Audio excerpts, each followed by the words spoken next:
Welcome to Krishnavi Malani recipes.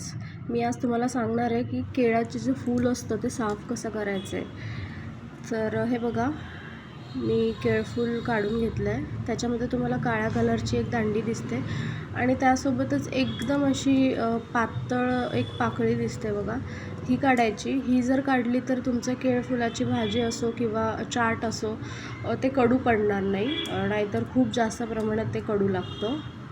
ते जर ही एक पाकळी आणि जर ते काळ्या कलरची दांडी आली तर अशा पद्धतीने सगळं साफ करून घ्यायचं।